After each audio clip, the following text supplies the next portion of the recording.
finally back to Chapter 1 of the Black Dagger Brotherhood Society by J.R. Ward. So, last I read, Beth, Darius's daughter, who's half human, half vampire, but doesn't know it. She just left work. She works at a newspaper and is heading down, she decided to walk home since it's several blocks away. Though, keep in mind, it's city blocks. They're fucking huge. And she's discussing all the different businesses and basically how she knows it like the back of her hand. I'm gonna pick up from there. McGrider's bar was playing blues. Zero Sum had bleeding techno coming out of his class entrance, and the karaoke machines were fired up at Rubens. Most of the places were reputable enough, but there were a couple she stayed away from on principle. Screamers in particular catered to a scary-ass clientele. That was one door she wouldn't go through without a police escort. As she measured the distance to the Chinese restaurant, a wave of fatigue hit her. God, it was humid. The air was so heavy she felt as if she were breathing water. She had a feeling the exhaustion wasn't just about the weather. She'd been pooped for weeks and suspected she was dancing with depression. Her job was going nowhere. She was living in a place she didn't care about. She had few friends, no lover, and no romantic prospects. If she looked ahead 10 years and pictured herself staying put in Caldwell with Dick and the big boys, she only saw more of the same routine. Getting up, going to work, trying to make a difference, failing, going home alone. Maybe she just needed out of Caldwell, out of the CCJ, out of the electronic family of her alarm clock and the phone on her desk and the TV that kept her dreams away while she slept. God knew there was nothing keeping her in town but habit. She hadn't spoken to any of her foster parents for years, so they wouldn't miss her. I know what that's like. And the few friends she had were busy with their own families. Once again. When she heard a leering whistle behind her, she rolled her eyes. That was the problem with working near the bars.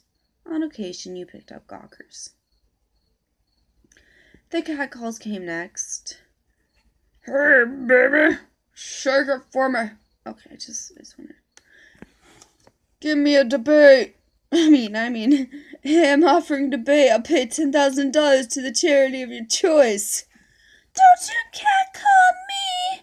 I'm only a politician. We don't debate. Okay, sorry. Back to the book. The catcalls came next, and then, sure enough, 2 guys crossed the street at a jog and came after her. She looked around. She was heading away from the bars and the long stretch of vacant buildings before the restaurants. The night was thick and dark, but at least there were streetlights and the occasional car passing. I like your black hair, the big one said as he fell into step beside her. Mind if I touch it? Beth knew better than to stop. They looked like college frat boys out for the summer, which meant they were just going to be annoying. But she didn't want to take any chances. Besides, the Chinese place was only 5 blocks up. She reached into her purse anyway, searching for her pepper spray. You need a ride somewhere? The big guy asked. My car's not far. Seriously, how about you come with us? We could go for a little ride. He grinned and winked at his buddy, as if the smooth rap was going to get him laid. The crony laughed and circled her, his thin blonde hair flopping as he skipped. Let's ride her, the blonde said. Damn it, where was her spray? The big one reached out, touching her hair, and she looked at him good and hard. With his polo shirt and his khaki shorts, he was BMOC handsome, real all-American material. But when he smiled at her, she sped up, focusing on the dim neon glow of the Chinese place's sign. She was praying someone else would walk by, but the heat had driven the pedestrian traffic indoors. There was no one around. You want to tell me your name? All-American asked. Her heart started banging in her chest. The spray was in her other fucking bag. 4 more blocks. Maybe I'll just pick a name for you. Let me think. How's Pussycat sound? The blonde giggled. She swallowed and took out her cell phone, just in case she needed to call 911. Stay calm. Keep it together. She pictured how good the rush of air conditioning in the restaurant was going to feel as she went inside. Maybe she'd wait and call a cab, just to be sure she got home without being further harassed by them. Come on, Pussycat, All-American cooed. I know you're going to like me. Only 3 more blocks. Just as she stepped off the curb to cross 10th Street, he grabbed her around the waist. Her feet popped off the ground, and as he dragged her backward, he covered her mouth with a heavy palm. She fought like a mad woman, kicking and punching, and when she reached behind and belted him in the eye, his grip slipped. That rhymes. Grip slips. Butterfingers. She lunged away from him, legs driving her heels hard into the pavement, breath trapped in her throat. A car went by out on Trade Street, and now she yelled, its headlights flared. But then he got her again. You're going to beg for it, bitch, All-American said in her ear as he put her in a chokehold. He wrenched her neck around until she thought it was going to snap and pulled her deeper into the shadows. She could smell the sweat and the college boy cologne he wore, could hear the high-pitched laughter of his friend. An alley. They were taking her to an alley. Her stomach heaved, bile stinging her throat, and she jerked her body around furiously, trying to get free. Panic made her strong, but he was stronger. He pushed her behind a dumpster and pressed his body into hers. She drove her elbow into his ribs and kicked some more. God damn it, get her arms! She got in one good heel punch to the blonde shins before he caught her wrists and held them over her head. Come on, bitch. You're going to like this, All-American growled, trying to get his knee between her legs. He ground her back against the building's brick wall, holding her in place by the throat. He had to use his other hand to rip open her shirt, and as soon as her mouth was free, she screamed. He slapped her hard, and she felt her lips split open. Blood rushed onto her tongue, pain stunning her. You do that again, and I'm cutting your tongue out. All-American's eyes boiled with hate and lust as he shoved up the white lace of her bra and exposed her breasts to sis. Hell, I think I'll do that anyway. Hey, are those real? The blonde asked, as if she would answer him. His buddy grabbed one of her nipples and pulled. She winced, tears making her vision swim. Or maybe her eyesight was going because she was hyperventilating. All-American laughed. I think she's natural, but you can find out for yourself when I'm finished. As the blonde giggled, some deep part of her brain kicked into gear and refused to let this happen. She forced herself to stop fighting and reach back to her self-defense training. Except for her heavy breathing, her body went still, and it took All-American a minute to notice. You want to play nice, he said, eyeing her with suspicion. She nodded slowly. Good. He leaned in, his breath filling her nose. She fought not to cringe at the rank smell of stale cigarettes and beer. But if you scream again, I'm going to stab you. Do you understand me? She nodded once more. Let her go. The blonde dropped her wrists and giggled, moving around them as if he were looking for the best angle. All-American's hands were rough on her skin as he fondled her, and she held Tony's Twinkie down by force of will. Her gag reflex pumping her throat. Winky, by the way. Even though she loathed the sensation of the palms pushing into her breast, she reached for the fly of his pants. He was still holding her by the neck, and she was having trouble breathing, but the moment he touched his privates, he moaned and his lip grip loosened. With a hard jam of her hand, she grabbed his balls, twisted, as hard as she could, and kneed him in the nose as he crumbled. Adrenaline shot through her, and for a split second, she wished his buddy would come at her instead of staring at her stupidly. Fuck you! She screamed at them both. Beth bolted out of the alley, holding her shirt together as she ran, and she didn't stop until she was at the door to her apartment building.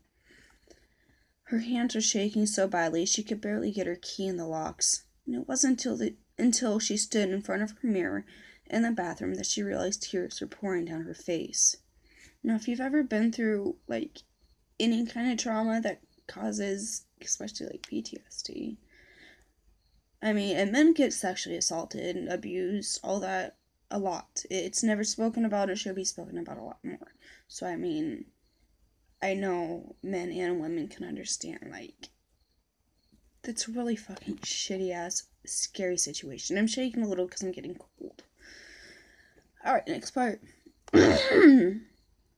Butch O'Neill looked up when the police radio under the dash of his unmarked patrol car went off. There was a male victim, down but breathing, in an alley not so far away. Butch checked his watch. A little after 10 o'clock, which meant the fun was just getting started. It was a Friday night in the early part of July, so the college Turks were still fresh out of school and aching to compete in the stupid Olympics.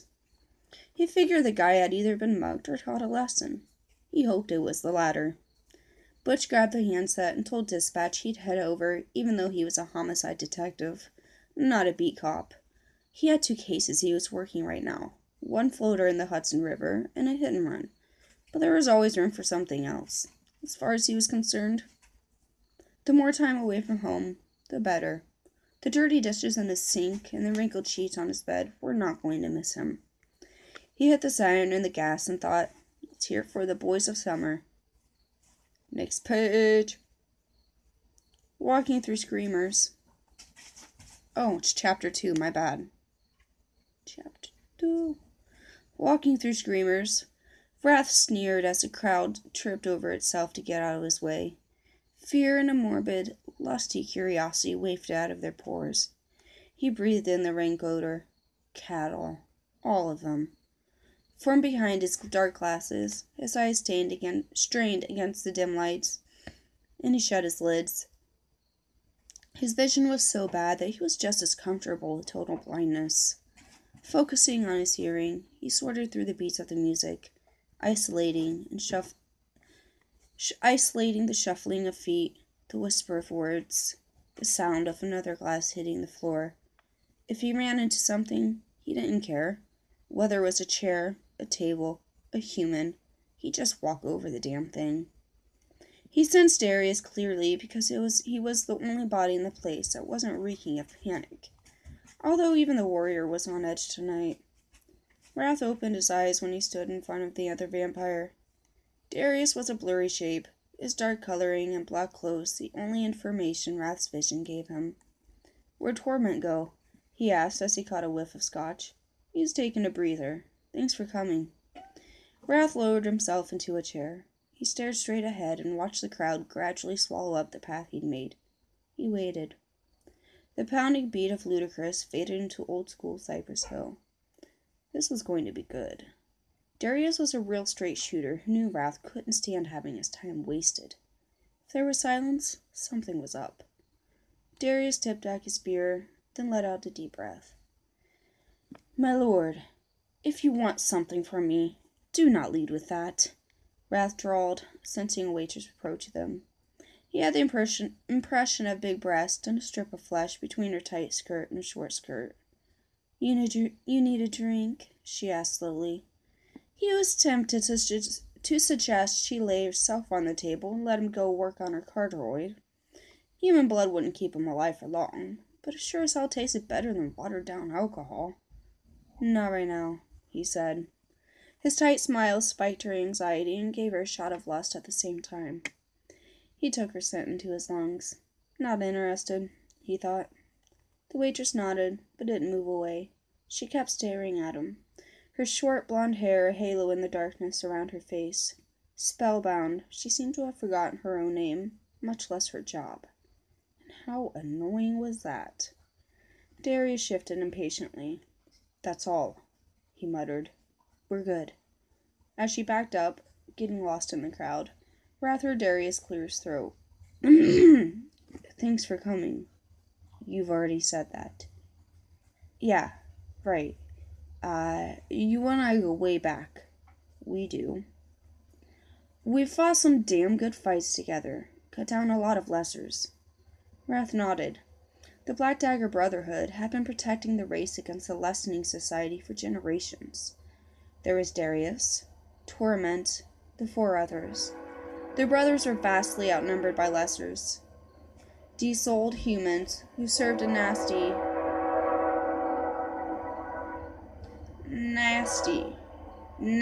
ass master, the Omega. But Wrath and his warriors managed to hold their own, and then some. Darius cleared his throat. After all these years, D, you've got to cut to the point. Marissa needs to do a little business tonight. Do you want to use your room at my place again? You know I don't let anyone else stay there. Darius let out an awkward laugh. No doubt her brother would prefer you not show up at his house. Wrath crossed his arms over his chest, pushing the table out with his boot to give himself a little more room. He didn't give a crap that Marissa's brother had delicate sensibilities and was offended by the life Wrath lived. Havers was a snob and a dilettante who had his head up his ass. He was totally incapable of understanding the kind of enemies the race had and what it took to defend the population. And just because the dear boy was offended, Wrath wasn't going to play dandy while civilians were getting slaughtered. He needed to be in the field with his warriors, not taking space up on some throne. Havers could shove it. Although Marissa shouldn't have to deal with her brother's attitude. I just might take you up on that offer. Good. Now talk. I have a daughter. Wrath slowly turned his head. Since when? A while. Who's the mother?